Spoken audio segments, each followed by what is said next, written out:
자, 우리 지난주에 그 학습을 한 게 164페이지 의제 형성 과정 고가일도가 파악한 내용들, 그리고 오른쪽에 정책이제 유형 형성 변수 이렇게 학습을 했을 거예요. 자, 오늘은 그 166페이지에 정책 형성에 참여자가 나왔는데, 자, 오른쪽 이제 공식과 비공식이 나올 거예요. 오른쪽 보세요. 공식은 참여가 법적으로 보장된 사람들을 공식. 자, 그렇지 않을 경우는 이제 비공식이라고 언급을 합니다. 의회나 행정소관, 사법부, 행정기관 관료 다 여러분들 법에서 보장된 거예요. 특히 이제 사법부 같은 경우에는 여러분들 헌법재판소의 공무원 채용시 군 가산점 제도의 폐지 결정 문제하고 이런 것들 다 여러분들 헌재에서 다 최종적으로 결정을 내려야 안 내려요? 내리죠. 그러니까 법적으로 보장된 바로 뭐 여러분들 공식이죠. 그래서 3번에 사법부로 들어가고 있는 겁니다. 사법부 아니다 그러면 안 돼. 그리고 다음 페이지 보시면은 비공식을 대표하는 거 두 가지가 있다. 이익집단과 정당이 있다고 말씀드렸고, 이거 아마 지난주에 여기까지 얘기했을 거예요. 자, 그리고 바로 하단에 의제 형성의 세 가지의 모형이 나오고 있습니다. 자, 이건 C급이야. 그래서 각각 의제 형성의 유형 자체에 대한 개념 정의하는 것들이 계속 문제에서 등장을 했어요.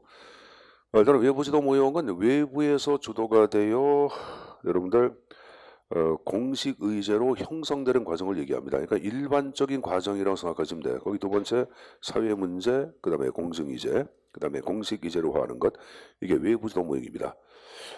보통 다원화된 사회 같은 경우는 이익집단 자체의 요구 활성화되고 정부의 여러분들 정책으로 이게 투입이 돼야 안 돼, 되죠. 그래서 다원주의 사회에서 보여주고 있는 전형적 형태는 외부지도 모형을 얘기하는 거예요. 자, 그럼 이제 오른쪽 보세요. 그래서 이 외부지도 모형 자체는 이제 동그라미 5번 나온 거 봐. 헐심에는 뭐라 그러냐? 강요된 정책 문제라 그랬어요. 왜? 외부 집단이 요구한 거 아니야, 정부한테. 강력하게. 그래서 이걸 강요된 정책 문제 형태로 파악하고 있는 것이 헐심엔이에요.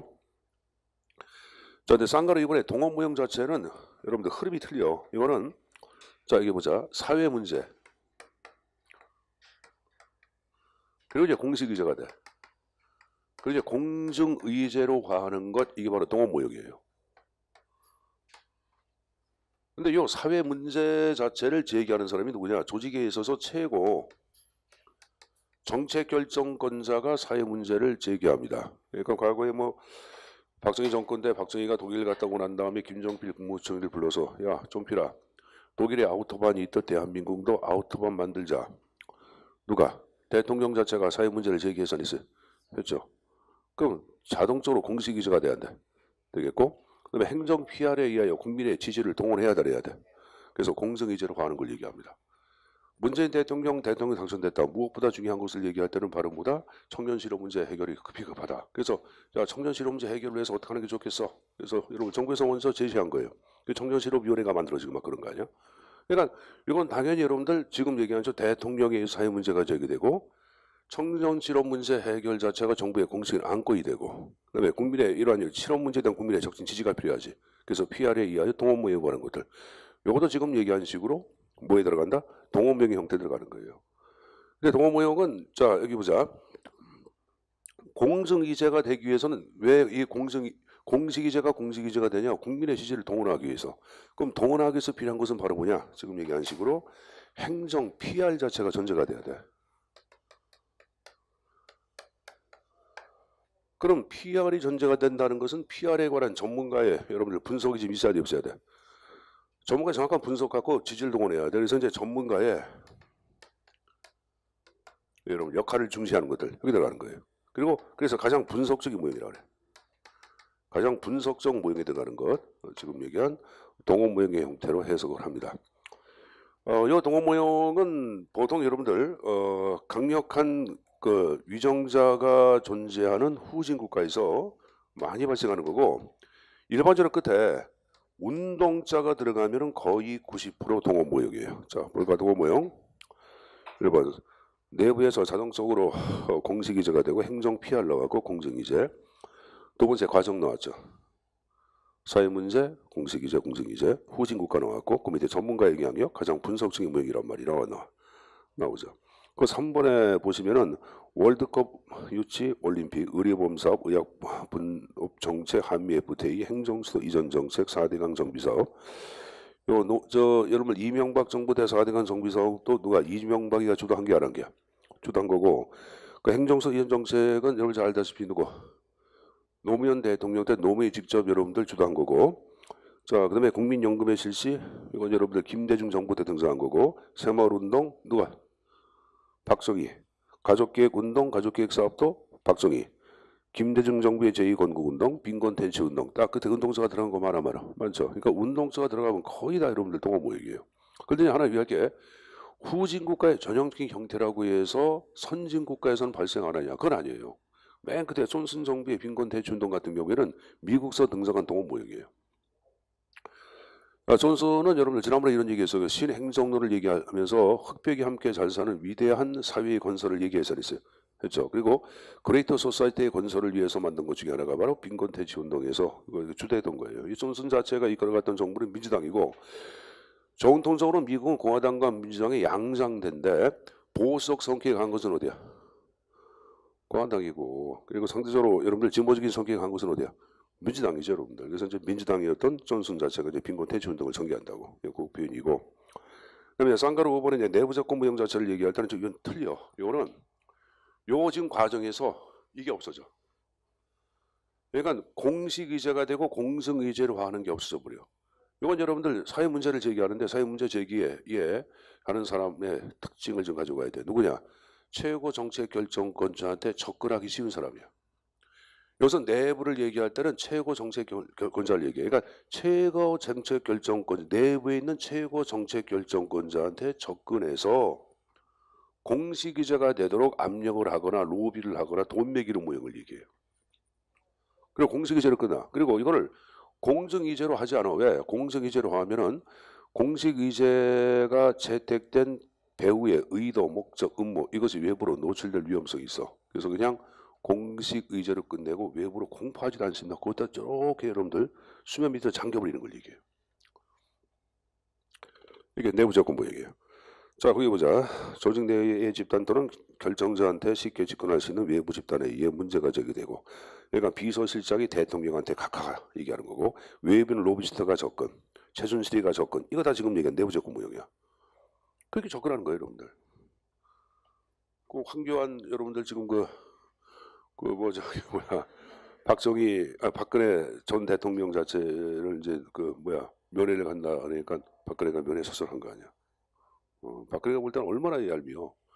그러니까 여러분들 황교안에 대한 평가는 이제 사람마다 평가가 있지만은 나는 그렇게 이게 줏대 없는 사람들이 대통령 되면 문제가 많다 생각해.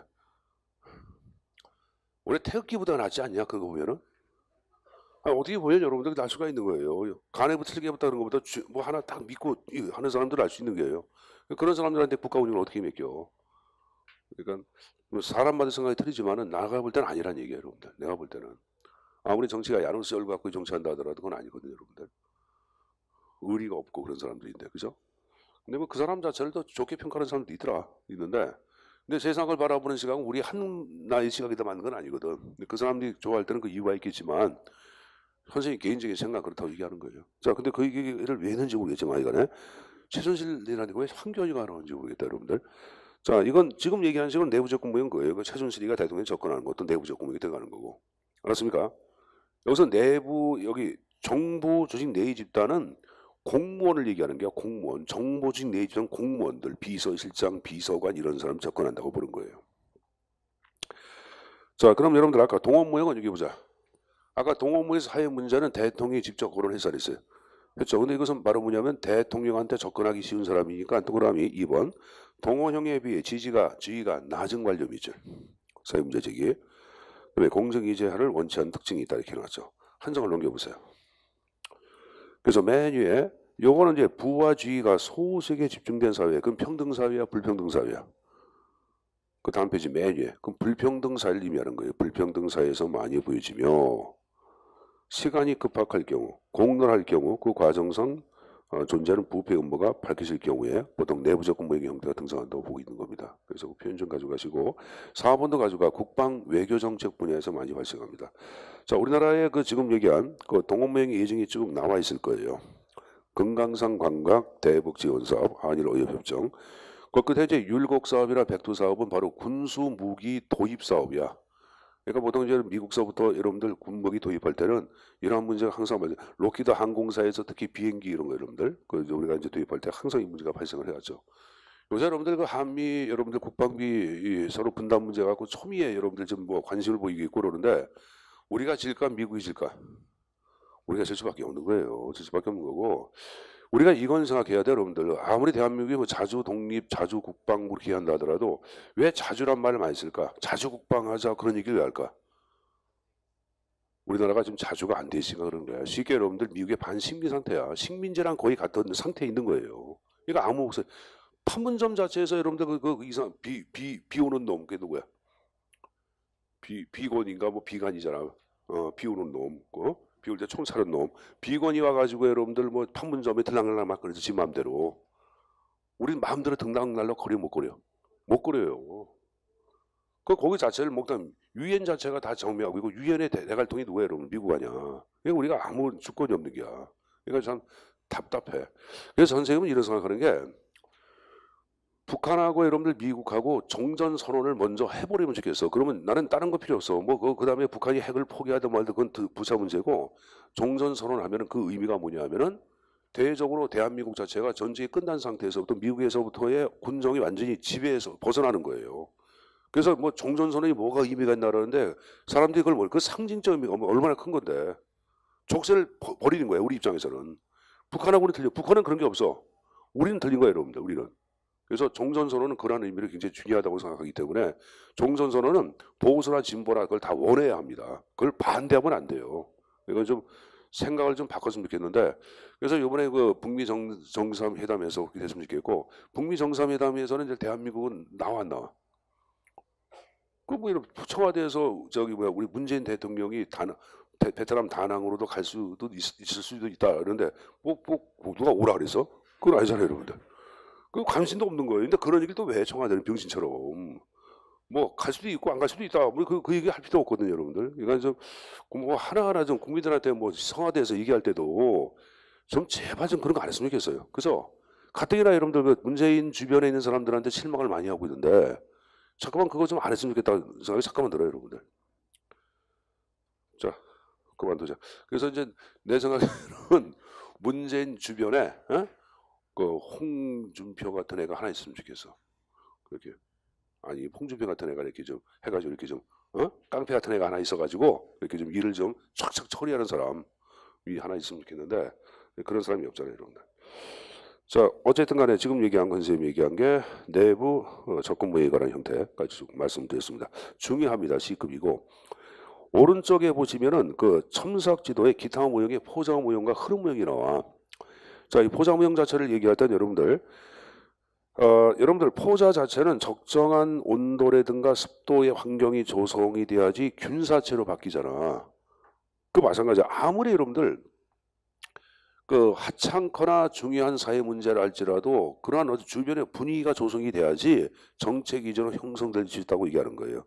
거기 보자. 두 번째, 결집되지 않은 집단의 영향력은 일정한 밑줄 사회적 환경이 조성돼야 비로소 사회적 이슈가 공식적 의제로 될 수 있다고 보는 거예요. 그러니까 가장 중요한 게 바로 뭐야? 사회적인 환경, 분위기 조성을 얘기하는 거예요. 그게 있을 때 뭐가 된다? 정책 의제로 여러분들 채택이 이루어진다고 보는 거예요. 이거 당연한 얘기 아닙니까? 이제 포자모 얘기고 흐름 모형 자체를 얘기하던 이제 행성학의 흐름 모형은 두 가지가 있어요. 두 가지가 있는데 하나는 이제 그 쓰레기통 모형이라는 게 있고 또 하나 흐름창 모형이라는 게 있어요. 근데 우리 이제 교재에 나온 것은 흐름창 모형. 그러니까 이 킹돈이 파악한 흐름창 모형을 제시해 놓은 거예요. 흐름창 모형에서는 여러분들 거기 이제 세 가지 흐름이 나와. 문제의 흐름, 두 번째 해결책의 흐름, 세 번째 정치의 흐름. 이런 것들이 이제 어떤 계기로 이제 우연히 만나가지고 결정이 이루어지는 것들. 흐름 모형이라고 얘기합니다. 알았습니까? 문제의 흐름, 해결책. 이 해결책 자체를 여러분들 정책의 흐름이라고 얘기해요. 그다음에 정치의 흐름, 그 세 가지 흐름이 우연히 만나서 정책 의제가 형성되고 정책 결정이 이루어진다고 보는 모형, 흐름 모형입니다. 그래서 흐름 모형은 이제 그래서 그렇고 정책의 창 이론이라고 적어라. 정책의 창 이론. 쓰레기통 모형도 있어요. 그 뒤에 또 배울 거예요, 여러분들. 자, 그다음에 이제 7번에 이제 무이사 결정이 나와요. 자, 요거 자체도 또 C급이야. 무이사 결정은 여러분들 그냥 공부하신 분들은 많이 봐서 알 거예요. 자, 무의사결정은 아무리 심각한 사회 문제나 공정 의제를 할지라도 정부가 의도적으로 공식 의제로 채택을 안 하고 기각하고 폐기하고 억압하는 현상을 이제 무의사결정이라고 언급을 합니다. 근데 무의사결정 영어를 적어놓은 거 있는데 영어에서 none이란 말이 나와. no하고 no는 틀리지. non 자체는 강력한 의지야. 강력한 의지란 말은 뭐냐면 의사결정 안 할 거야 이렇게 나오는 거예요. 의사결정을 안 하겠다. 고의적으로 하는 게 고의적으로. 의도성이 내포된 거예요. 그래서 지금 얘기한 이것을 의도적 무결정이라고 얘기하는 사람도 있어. 거기 두 번째 줄에 의도적 무결정이란 말이 나오죠. 근데 이게 왜 중요하냐면은 무의사결정하고 혼동을 많이 하는 게 또 하나 3번 나온 거 봐. 3번에 보시면 의사결정의 소극적인 측면이 나와. 그래서 나온 거 보시면은 단지 정식이 무관심에 의하여 결정을 안 하는 경우도 있어 없어? 있고 아니면 이제 결정을 잠시 유보하는 경우가 있어 없어? 있죠. 그것은 의도적으로 결정 안 하겠다는 건 아니잖아요, 여러분들. 그러니까 이거랑 개념이 틀린 거예요. 그러니까 이거랑 혼동하지 말라고 말씀드린 거고. 자, 또 하나. 자, 여기다 보자. 그럼 선생님, 무의사결정은 정책의제 형성 과정에서만 무의사결정이 발생합니까? 그건 아니에요, 여러분들. 만약에 정책의제 형성 과정에서 무의사결정이 실패했어. 그럼 어떡하냐? 결정해서 대한 선택을 아예 안 해버리는 거야. 근데 결정 과정에 실패해서 그럼 집행 과정에서 어떡하냐? 집행을 아예 좌절시키는 거예요. 그것도 안 돼서 그러면 정책 평가 과정에서 집행된 정책을 아주 호도해버리는 거야. 나쁜 정책이라고. 그래서 일반적으로 무의사결정은 정책의 모든 과정에서 발생한다 이렇게 얘기합니다. 알았습니까? 그 내용이 일단 적어놔 여러분들 하접해놓고 정책의 모든 과정에서 발생 하나 적어놓자. 정책의 모든 과정에서 발생한다. 그 개념 1번에 그 내용이 나왔는데 그냥 일단은 정책의 모든 과정에서 뭐가 발생한다? 무의사결정이 발생한다. 이렇게 좀 하나 좀 적어놓자.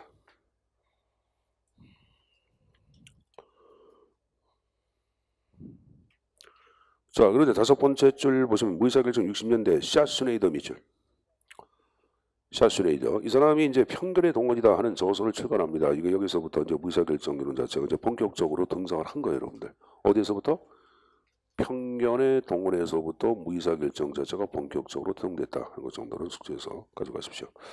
자, 그리고 이제 2번에 한국 같은 경우에도 특히 70년대에 여러분들 그 노동환경복지에서 노동에다 동그라미 노동 분야에서 무의사결정 자체가 가장 많이 발생하죠. 그러니까 여러분 전태일 아름다운 청년 사건 영화도 나왔잖아. 70년대 아니에요 여러분들. YH 사건 들어봤어요?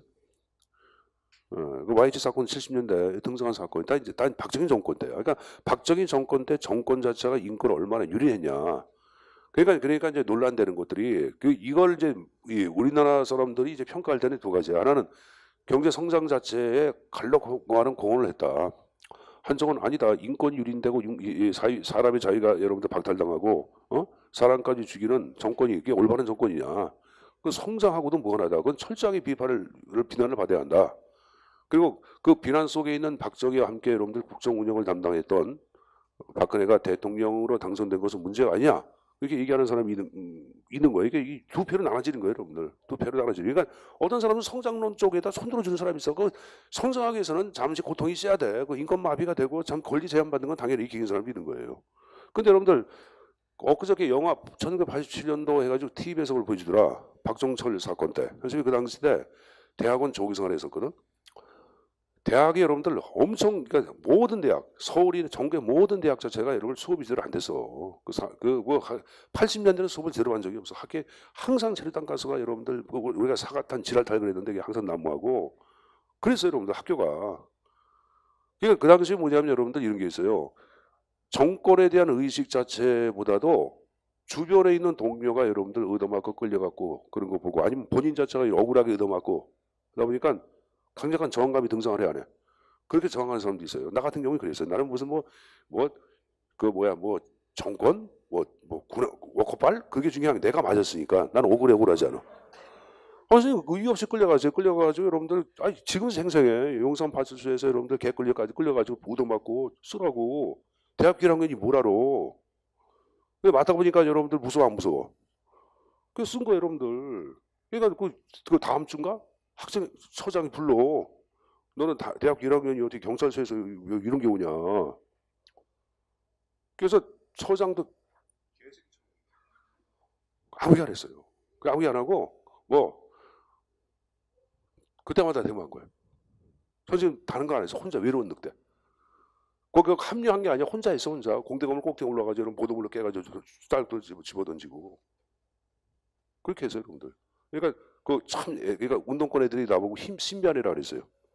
내가 운동권 운동권에 있던 애들 와가지고 나는 기비라 너 그러지 말고 같이 좀 하면 안 해. 난 대가리 돌이라 그런 거 몰라. 그렇게 해서 선생님 시작한 거예요. 근데 이제 뭐 광주 사태 때 지 누나가 죽은 얘기야 피를 터면서 얘기하는 얘기 듣고 난 다음에 야 그때는 이제 피가 역류가 되더라. 누나가 전남대학교 학생이던 누나가 사태 때 대검으로 찔려 죽어. 근데 그 얘기를 동생이 술 먹고 피를 터면서 얘기하는데 그러니까 동료 누나니까 나한테 누나가 되는 거 아니야. 그러니까 피가 역류가 되더라고. 그러니까 그 당시 그 얘기 듣고 난 다음에 더 심해진 거죠, 여러분들. 그런데 그 당시에 대학은 여러분들 대학이 아니에요. 대학이 학교에 뭐 나무하고. 그리고 거기 봐봐요, 여러분들. 그 여러분들 남산에 끌려가가지고 대공 무슨 여러분들 뭐 첩보고 대 들어가가지고 인권 유린 당하고 고문 당하고 죽고 최루탄 자체를 위에도 쏴야 되는데 짚어서가지고 여기 뭐야 그 연세대 걔 누가 이한열이 죽고 선생님 학교에 저기서 하는데 옆에서 신나 뿌리고 죽는 거 당시 이렇게 보니까 신나를 뿌려. 개새끼들아 하면서 뿌리더니 지가 붙여. 걔를 여러분들 차에 대와서 강남 성모병원 저기 어디야 여기가 선생님이 바로 옆에 있어서 그러니까 나는 오 그런데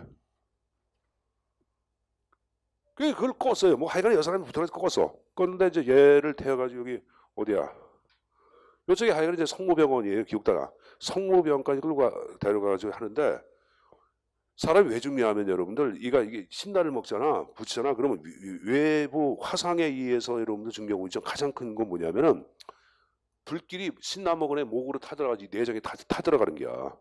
그게 회복이 안 되는 게야. 걔는 그래서 죽었어요. 그러니까 뭐 위에서 뭐 추락해서 죽은 경우도 있고 별게 굉장히 많아서. 근데 이제 그 죽은 게 사회 전체한 울분도 있지만은 개인적인 여러분들 그 저항도 있었어요. 근데 그 자체가 사회가 그렇게 만든 거 아니야 당시에. 근데 그러한 여러분들 인권 유린되는 사회는 또 한 번 있으면 안 돼. 안 되죠. 그래서 선생님은 그걸 눈으로 보온 세대야. 박정희 정권, 전두환 정권을 다 보온 세대이기 때문에 여러분들이 그 좀 젊은 사람들이 요새 그걸 잘 몰라. 그래서 그건 좀 알았으면 좋겠어. 현 정권이 잘하건 못한 거네. 이전 정권 자체에 대한 것은 정확하게 좀 심판할 줄도 알아야지. 그런 시각이 없다는 문제가 좀 있잖아요, 여러분들. 안 그렇습니까? 그러니까 성장론이냐, 인권유린이냐 그런 걸 잘 판단할 줄도 알아야 돼요, 여러분들.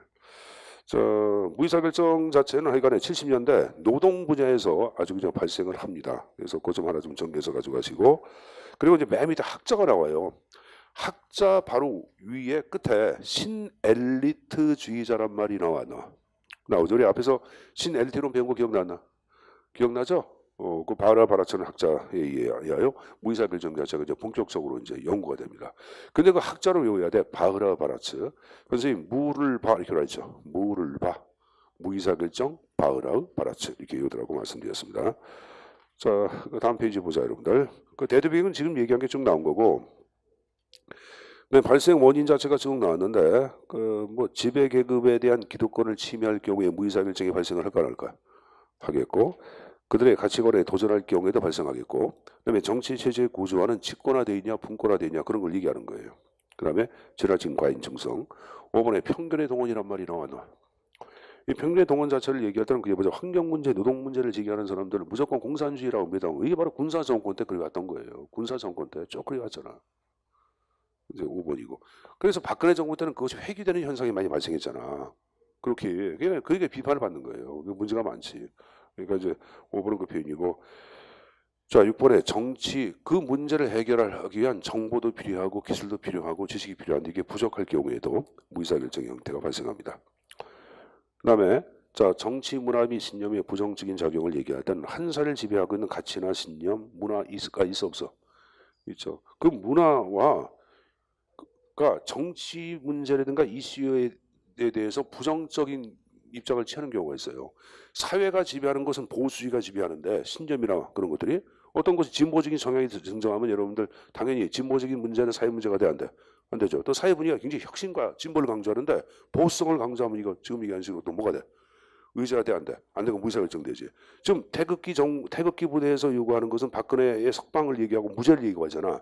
근데 사회 전체를 지배하고 있는 것은 여러분들 박근혜에 대한 것은 여러분 강력한 뭐가 단죄가 필요하다. 예, 사회가 팽배한데 그럼 그들의 주장 자체는 당연히 여러분들 어떻게 기각이 될까 안 될까? 되겠죠. 그것도 의사결정이에요. 어떻게 보면 그들이 볼 땐 또 의사결정이지. 그러니까 요 이제 7번에 관한 표현은 그 표현입니다. 숙제에서 내용 좀 가져가십시오.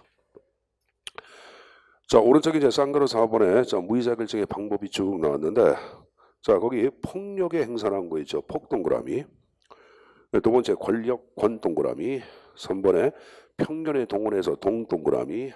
4번에 편견의 수성 강화에서 수 동그라미. 그리고 동그라미 친구만 외우자 폭권 동수. 그죠? 폭권 동수. 자, 내가 이제 폭권 동수를 외우라는 이유가 있어요. 왜 그러냐? 맨 밑에 각수를 봐봐. 각수 26. 1에서 4로 갈수록 더 온건하고 간접적 우회적인 방법 나왔죠. 그러니까 지금 얘기한 4번까지 가운데 가장 우회적인 방법을 얘기하라고 하면 편견의 수정 강화를 얘기하는 거예요. 편견의 수정 강화를 얘기할 때는 뭐냐면은 각종 법규를 수정해서 정책 의제하지 못하게 하는 걸 얘기해요. 법률을 바꾼다든가 법규를 바꾼다든가 해가지고 시행령을 만든다든가 이런 식으로 해가지고 심각한 사회 문제를 딱 금지켜버린 걸 얘기해요. 법규 위반된 것으로 만들어버리는 걸 얘기합니다. 여기 이제 편견의 수정 강화를 얘기하는 거예요. 알았습니까? 그러니까 그 1, 2, 3, 4에서 4가지 형태 좀 정리해서 가져가시고 요 쌍가루 5번은 무의사결정자체는 정책의 모든 과정에서 발생한다는 것을 여러분들 정리해 놓은 거예요.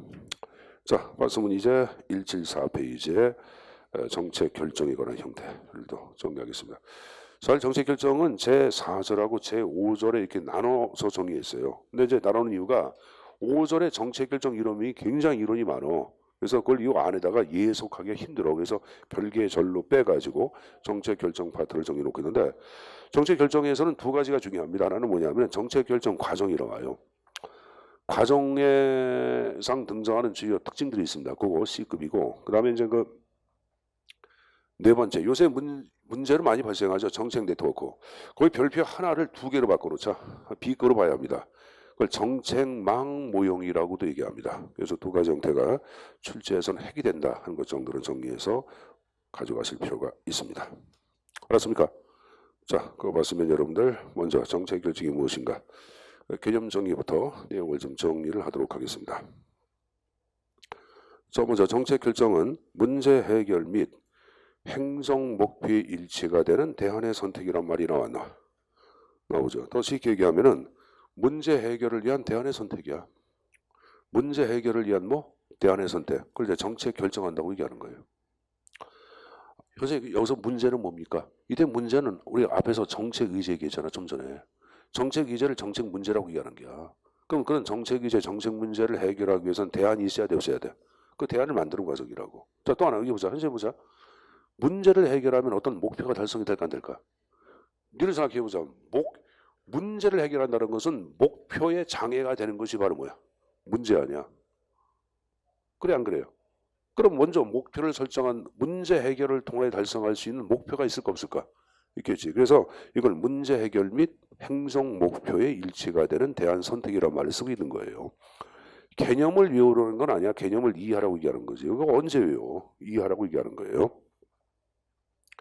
그래서 선생님이 옛날에 무식학 공부할 때는 729페이지랑 되는 유훈 교수가 쓴 여러분들 당시에 행정학 책이 있었거든요. 주관식 책인데 그 책을 다 씹어서 외웠어. 그때는 진짜 여러분들 할 게 없어가지고 책을 한 장 씹어서 외웠어.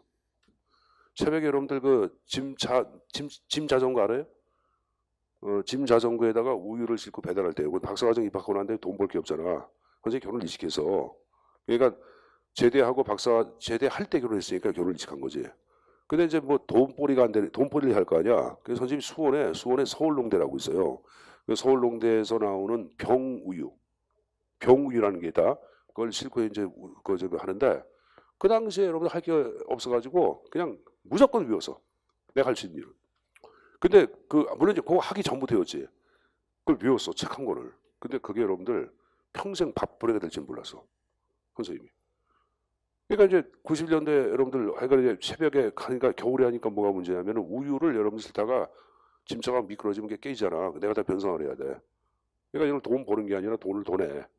그러니까 여러분들 이건 안 되겠다 해가지고 학교를 다니다가 학교 그만두겠다고 지도 교수님한테 이제 말씀드리니까 너 학원 가서 하루만 강의해라. 그래서 노량진 가서 하루 강의한 거예요. 근데 강의하는데 당시에 노량진하고 원장이 누구한테 강의를 매겨 박사학원 다니는 사람들이 강의하고 싶다니까 젊은 녀석이 와서 그러니까 그럼 시강 한번 해볼래? 그러더라고요. 예, 그래서 학생들 앉혀놓고 행사 시강을 했어.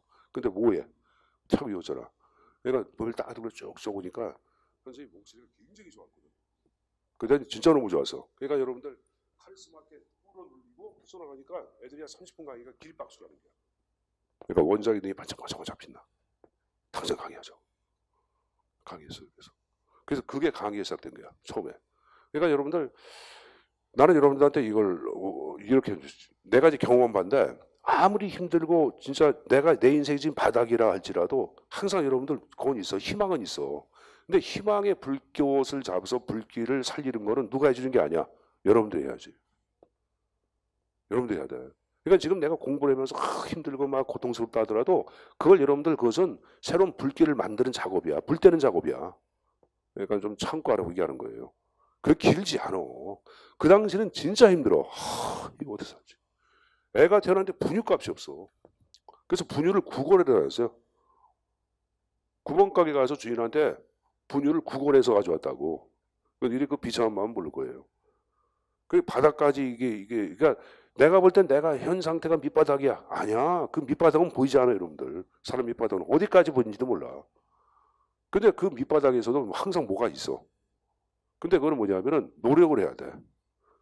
노력하지 않고 가만히 있으면 계속 추락해. 근데 노력하면 분명히 잡혀요, 여러분들. 그러니까 지금 힘든 거 내가 이해를 해. 취업도 안 되지. 나이는 처먹었지. 지금 내 나이가 지금 내일 모레 뭐 30이 다 될 것 같고. 아니지, 아직은. 그래도 여러분들, 금방 30 아니야. 선생님 저 30인데요. 그럼 내일 모레 40 될 것 같기도 하고. 결혼돼야 돼. 결혼이 뭐야. 지금 여러분들 아무튼 집에 보면 눈치 봐야 되고. 한 달에 뭐 저 용돈 뭐 20만 원 받으려고 그래도 그냥 눈치 보면서 얘기해야 되고. 아버지가 엄마가 핀잔이나 주고. 남동공단 가서 일하라고 그러고. 내가 알아요, 여러분들. 내가 좀 힘든 거 좀 참고 하라고 말씀드린 거예요. 그럼 항상 기회가 있다고 내가 얘기하는 건데. 그 노력을 해야 한다. 지금 힘들어도 좀 참고 노력하라고 말씀드린 겁니다. 자, 일단은 그 1번의 그 개념은 이제 이해한 거로 간주하고, 그다음에 쌍가루 2번에 여러분들, 늘 그 이스톤의 가치의 권위적 배분 가족이란 말 나와. 이거 여러분들 물어보자. 자, 여러분 사회 배우는 사람들, 사회 선택. 사회 선택 흔들어봐. 그럼 사회 시간 이걸 뭐라고 배웠어? 가치의 권위적인 배분 가족을 뭐라고 배웠어? 여러분들 사회 시간에 이걸 뭐라 그래? 이걸 정치라 그러지, 정치. 이걸 정치라 그러는 게야. 가치의 권위적인 배분 과정을. 알았냐? 정책을 뭐라 그래? 정책을 영어로. 폴리시. 그럼 폴리시는 또 뭐라고 되게? 정치라고도 번역을 해야 하네. 하죠. 제가 행성의 정책학 자체는 정치학의 이론이 그대로 이렇게 접목된 거라고 말씀드렸잖아요. 그러니까 여기서 파악한 정책 결정은 여러분들 정치하는 걸 얘기해요. 정치하는 걸 얘기해요. 가치는 뭐예요, 여러분들? 자, 진보하고 여러분들 여기 보자. 보수가 추구하는 가치는 틀려 안 틀려? 틀리죠. 그 가치 자체를 여러분들 각자 추구하는 가치를 막 싸움질하는 게요. 근데 싸움질할 때는 뭐예요? 법에 근거하여 정당하게 싸움을 해야 되냐, 해야 돼. 해야지. 정당하게 싸움을 해가지고 뭐로 표현해? 법으로 표현을 해야 해. 하기 때문에 여기서 권위적이란 말은 그 말이에요, 여러분들. 권위란 말은 뭐예요, 여러분들? 정당성이 있는 강제력. 정당성을 바탕으로 한 강제력을 얘기하는 거예요. 그럼 정당성을 바탕으로 한 강제력이 바로 뭐야? 법이야. 법에 근거하여 여러분들 결정하는 거예요. 그걸 배분한다는 말을 쓰고 있는 거예요. 그러니까 이스톤이라는 사람이 말을 참 어렵게 적어놨는데 현재 그걸 이제 우리나라 말로 해석하다 보니까 늘 가치의 권위적 배분 과정으로 말이 이상해, 안 이상해? 안 이상한 사람이 이상한 사람이에요. 이 무슨 말인지 어떻게 알아? 여러분들 물어봐봐. 지나가는 사람한테 불러가지고 가치의 권위적 배분 과정이 뭐냐? 이름이 젊은 놈이 사람 희롱하나 그런다고. 근데 이건 그 표현이에요, 여러분들. 이스톤이 얘기한 거고 우리가 얘기할 때는 그렇게 이제 의역해서 얘기를 하죠. 자, 그럼 내가서 이제 의사 결정과의 관계가 나오는데 여러분 정책 결정이랑 의사 결정이랑 둘 다 문제 해결 및 목표 달성을 위한 대안 선택이라는 점은 다 같아요. 둘 다. 근데 이제 틀린 게 뭐냐면 주체가 틀려. 정책 결정은 정부가 하는 게 의사 결정은 개인, 조직, 기업체, 정부가 다 하는 거예요. 의사 결정이. 그러니까 더 쉽게 얘기하면 정책 결정은 의사 결정의 특수한 형태라고 볼 수 있어 없어. 그렇죠. 그래서 그 박스 맨 밑에 의사 결정의 특수한 형태 이렇게 나오죠. 선생님 보자. 선생님 보지 말고. 그럼 양자의 성격 가운데 공적 성격이 강한 건 뭐야? 정책 결정. 근데 사적인 성격도 있는 것은 뭐야? 의사 결정. 항상 영향력이 광범위한 거야. 항상 정책 결정. 의사 결정은 개인이 할 때는 영향이 개인한테만 미치는 거지. 항상 광범위한 것은 뭐야? 정책 결정. 그래서 박스에 광범위한 영향력 정책 결정 이렇게 나오잖아. 그 말 이해했어요? 그렇게 이해해 두시면 됩니다. 자, 시험 문제는 안 나온다고. 자, 오른쪽에 정책 결정의 유형이 나왔는데, 자, 일반의 정형적 결정과 또 하나 뭐거나 비정형적 결정으로 나눠서 얘기하는데, 정형은 뭐야? 프레임 해가지고 이미 정해놓은 형태 아니야. 그러니까 이미 정해놓은 형태에 따라서 결정이 이루어지는 것을 정형이란 말을 쓰고 있는 거고, 비정형 자체는 선례 없이. 그러니까 여러분들 이미 정해진 형태가 선례 아니야. 그럼 이것은 바로 뭐냐? 선례 없이 이루어진 결정. 그걸 비정형이라고 얘기하는 거예요. 그래서 단기, 장기로 얘기할 수 있고 예측 가능하다, 예측이 불확실하다 이렇게 나눌 수 있겠죠. 이건 뭐 뻔한 얘기입니다. 그렇게 이해해서 가져가십시오. 자, 뭐 다른 건 엄청 없습니다. 자, 이제 넘겨서 바로 176페이지 하단에 정책 결정 과정이 나와요. 자, 이런 교재 과정이 4단계의 과정이 쭉 나와 있을 거예요. 그래서 이건 시험 문제는 4단계 과정 일단 흐름 하나 알아줘야 합니다. 두 번째, 각각 과정상 등장하는 주요한 특징들이 있습니다. 그걸 숙지해서 가져가실 필요가 있습니다. 자, 정책 결정 첫 번째 나온 거 보자. 문제 인지 및 목표 설정이란 말이 나오죠. 자, 문제는 아까 정책 의제를 얘기하는 게 그 문제가 무엇인가를 명확하게 여러분들 정의하고 그리고 이 문제 해결을 토대로 그 다음 달성할 목표가 무엇인가를 설정해야 되겠죠. 1번은 그 표현이에요. 자, 근데 이제 여기서 올바르게 문제를 정의를 내려야 돼. 그래야지 올바른 목표가 설정되지. 근데 문제를 잘못 정의하면 목표도 잘못돼야 안 돼. 되겠지. 그럼 올바른 문제를 정의하기 위해서는 4가지 요소를 꼭 고려하면서 문제를 정의를 내려야 돼. 여기 4가지 요소가 좀 나왔는데 그래서 요가 인맥. 여학생 요가 하는 거 좋아하잖아. 요가 인맥.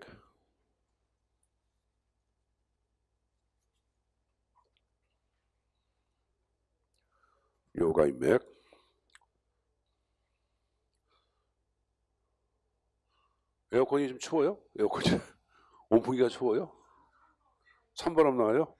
그저 우리 저 부자가 저기 가서 부원장님 사모님이라고 하지 말고 부원장님이라고 부원장님한테 너무 추워요. 에어컨 틀어놨어요. 이렇게 얘기하세요.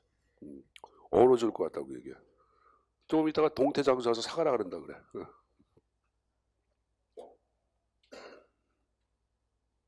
오늘 같은 날은 좀 추우면 좀 좋은데 그치? 근데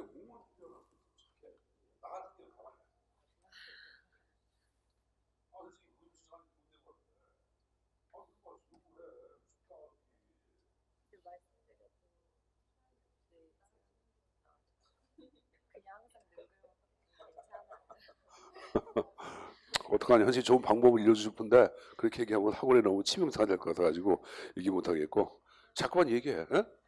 아니 안 되고. 자, 자꾸만 얘기해 여러분들. 자꾸만. 해주신대? 그래요. 자, 요가 인맥. 자, 일단 이제 관련 요소에 파악해가지고 정책 문제를 유발하는 사람들과 사물의 존재, 상황 묘사를 찾아낸다 이렇게 나와. 여러분 살인 사건이 발생해서 문제를 인지해서 그럼 살인 사건 자체가 발생됐다 그러면 살인 사건 관련된 각종 여러분들 그 요소가 있을까 없을까? 돈 문제냐, 치정 문제냐 이게 바로 뭐야? 사물. 만약에 치정 문제다 그러면 사랑과 치정과 관련된 사람들이 있어 없어? 그래서 그런 걸 얘기하는 거예요. 그 상황 자체가 사람을 죽일 상황이냐 아니냐 이게 바로 뭐야? 상황 요소. 알았습니까? 그 상황 자체가 뭐 술 먹다가 싸움질하는 상황이냐 그런 것들. 그게 상황 요소를 얘기하는 거예요. 사람들 술 먹다가 여러분들 격분하는 경우도 있어 없어? 성격이 좀 격분할. 야, 우리 남학생들 격분할 성격 가지는 하나도 없네. 우리 여학생들은 다 격분할 것 같은데 남학생들은 다 성격 얼굴들이 다 격분할 성격이 아닌데 우리 여학생들은 얼굴들이 나 뭐냐면 그냥 참 그렇구나. 그러니까 사람이 이제 한번 돈다 그러자 삥 돈다 그러잖아 이렇게 순간적으로. 그게 그 싸움질하는 그런 상황이 아니야. 그런 걸 얘기하는 거예요. 두 번째 가치 판단. 그리고 사람들이 원하는 것이 무엇인가. 돈을 원하는지 사랑을 원하는지 뭐 이런 거 있잖아요. 여러분들. 그러면 인과관계. 그럼 인과관계를 얘기할 때는 원인과 결과. 만약에 이렇게 돼서 이런 결과가 발생할 거야. 이런 식으로. 만약 이게 원이라 그러면 이런 결과가 발생할 거야. 이런 식으로 인과관계를 파악을 해야 되겠고. 그 다음에 역사적인 맥락. 그러니까 과정을 얘기하는 과정. 사람을 주기까지 과정을 추론을 한번 쭉 해보는 거예요. 이게 지금 역사적 맥락 그러는데 이거 여러분들 네 가지 형태는 외워야 돼. 요가 인맥, 외워두시고 한번 정도 정해두시고 출제 나왔었다. 나왔는데 당시에 여러분들 이거 맞은 사람이 많지는 않았어요. 10사람 가운데 기껏해야 찍어서 막는. 그러니까 그만큼 공부가 안 된 분야가 시험지에 나왔어요. 나온 지는 한 3, 4년 돼요, 여러분들. 근데 이제 좀 가져가는 게 좀 안전하고. 자, 또 하나. 요 첫 번째 단계에서 가져갈 게 바로 뭐냐면은, 자, 만약에 그럼 문제를 잘못 인지하면 그럼 잘못된 목표를 설정을 할 거나 할까? 살인사건이 발생하지 않았어. 근데 살인사건 해결을 목표를 설정해서. 이렇게 잘못된 문제인지는 잘못된 목표를 설정한다. 이걸 뭐라 그러냐? 거기 오른쪽에 밑줄친 거 봐봐, 상단에. 제3종의 오류란 말이 나오지. 이건 여러분 단골 문제로 나왔죠. 제3종의 오류. 그걸 제3종의 오류다라고 언급을 합니다. 알았습니까? 자, 그럼 제3종의 오류가 있으면 제1종과 2종도 있을까 없을까? 있겠죠. 선생님 이 운동한 이게 계속 이게 안 고쳐져. 그래서 내일 모레 또 물 빼러 가야 돼. 그러니까 선생님 이런 얘기를 왜 하냐면은 운동할 때 조심해야 돼. 진짜 남학생들 폼 잡는 운동하면 안 된다. 내 꼴 된다. 그러니까 운동은 항상 자신의 그 몸에 맞게끔 운동을 해야 돼요, 여러분들. 젊은 사람들 근력 자체를 여러분들 좀 외부로 좀 보여주기 위해서 김종국 흉내 많이 나는데 그런 김종국처럼 오래 이렇게 몸을 다루는 사람이 관한 얘기지. 운동할 때 조심을 해야 합니다. 계속 그래서 지금 너무 지금 힘들어. 자, 여기 보자. 요거는 이제 우리가 이 재판에서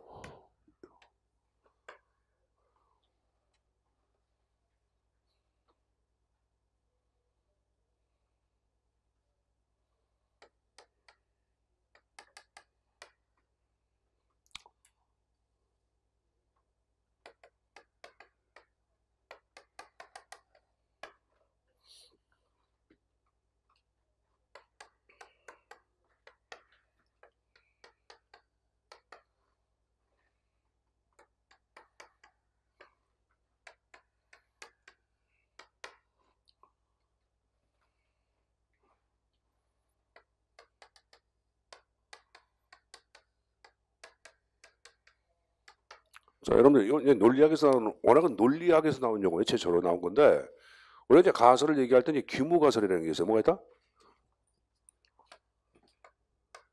규모가설.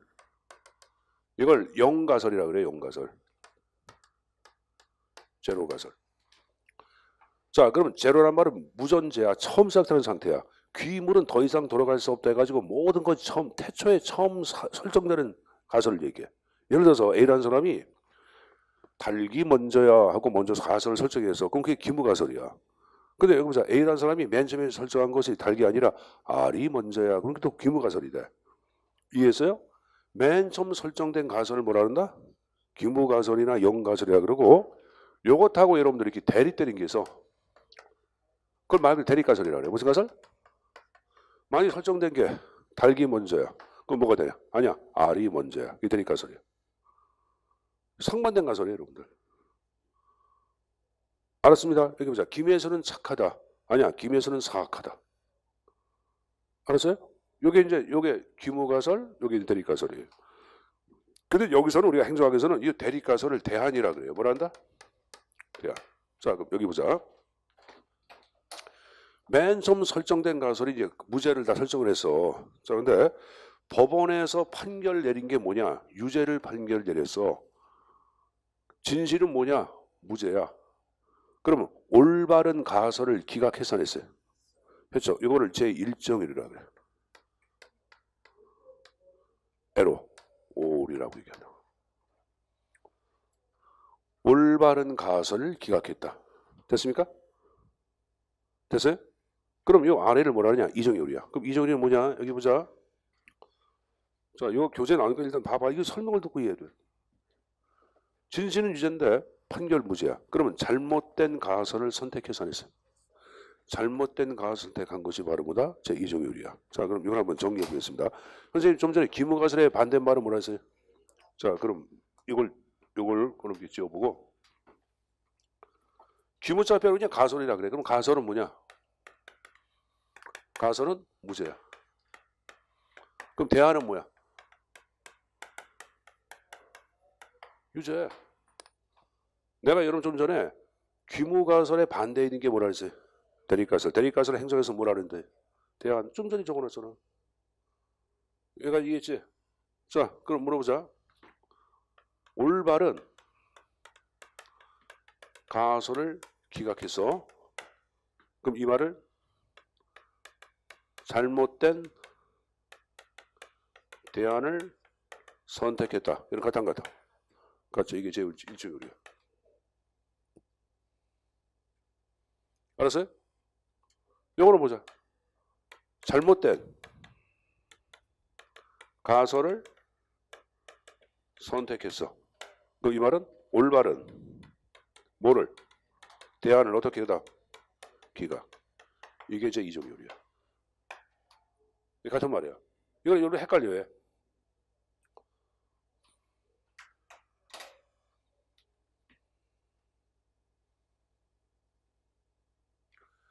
자, 선생님 보자. 선생님 보세요. 살인사건이 발생했어. 살인사건이 발생했어. 그래서 여러분들 사건에다 보니까 A라는 사람 자체가 누구냐? 법인으로 지금부터 판결이 됐어. 근데 법인은 제3자야. 그러면 요거는 살인사건이 발생해서 A가 유죄라고 맨 처음에 가설을 설정했어. 근데 판결은 뭐냐? 유죄로 판결돼서 근데 진실은 무죄야. 이것은 그러면 잘못된 가설을 선택한 거야? 올바른 가설을 기각한 거야? 여러분 헷갈리지? 그러니까 요거는 여러분들 요거는 좀 정리해 놓고 좀 가져가라. 요거는 알겠지, 요거는. 요건 알겠지? 그러니까 요걸 보고 답을 찾아가는 연습을 좀 해주면 좋겠지, 여러분들. 근데 선생님 1정과 2정은 시험지에 나왔습니까? 시험지에 나왔죠. 나왔는데 개념 정의하는 게 나온 게 아니라 여러분들 그 뭐 요거는 이제 다른 형태로 문제를 나왔어요. 나왔는데 자 그럼 선생님 보자. 선생님 보세요. 그러면 지금 1정과 2정을 양절 비교해 볼 때 잘 생각해 봐. 어려운 건 아니야. 1정과 2정 가운데 보다 큰 오류는 1정일까 2정일까? 응? 무죄인 사람을 유죄로 판결했어. 무죄인 사람을 사형을 시켰어. 원한 건 여러분 유죄인 사람 자체를 방문해 줬어. 그럼 어느 게 더 큰 오류야?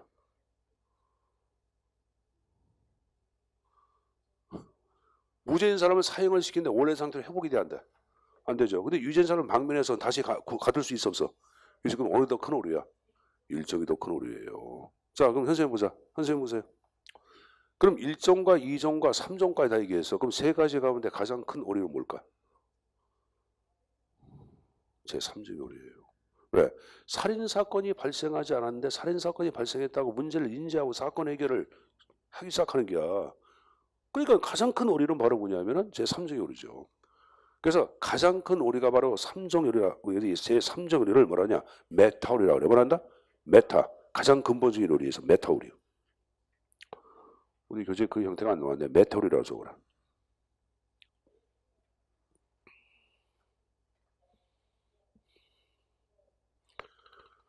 그리고 여기 보자. 그거 적어놨어요? 1정을 알파 오류, 2정을 베타 오류. 알파, 베타. 그렇게 표현하기도 합니다. 됐습니까? 됐죠?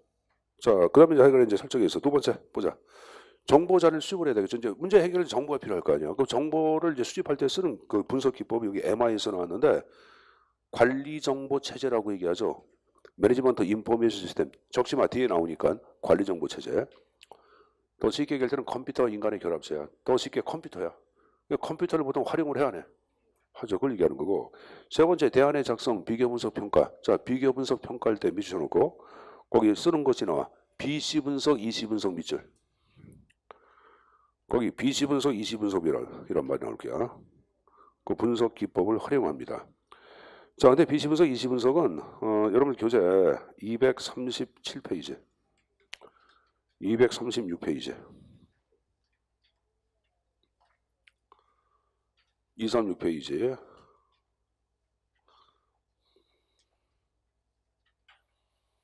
쌍가루 아니야 3번 중간에 최저 분석 기법 BC, EC 나와. 그래서 거기 첫 번째 줄 편익 비용 베니피트 이게 BC 분석이야. 비용 편익 분석 비용 효과인데 여기서 비용은 여러분들 투입되는 예산을 얘기해. 편익은 굳이 얘기하면 매출액이야. 효과도 거의 같은 거야. 근데 굳이 차이점이 있으면 편익은 항상 금액으로 표시가 돼. 그러니까 예를 들어서 여러분들 3억을 투입해가지고 4억의 매출액 이렇게. 근데 이제 효과는 3억을 투입해가지고 250km 도로 건설 이런 식으로 효과는 화폐뿐만이 아니라 화폐가 아닌 것으로 표시가 돼. 근데 분석 기법은 거의 동일합니다. 알았습니까? 그 나중에 배워. 그럼 이건 다 얘기해보자. 대부분 수치로 환산한 게 안 한 게야. 다시 원위치. 그래서 요런 분석 기법을 거기 첫 번째 줄 끝에 체제 분석 그러고 그걸 계량적 분석이라고 적어놔. 그 체제 분석 기법, 계량적 분석 기법 활용한다 이렇게 표현하기도 합니다. 자, 그리고 이제 거기에 근거의 마지막으로 뭐야? 최선의 대안 선택이 이루어집니다. 이게 이제 우리가 파악하고 있는 정책 결정 과정 4단계야. 알았습니까? 과정성의 특징은 다 가져가야 합니다. 자, 좀 쉬었다가 계속 또 수업을 진행하도록 하겠습니다. 쉬었다 하자.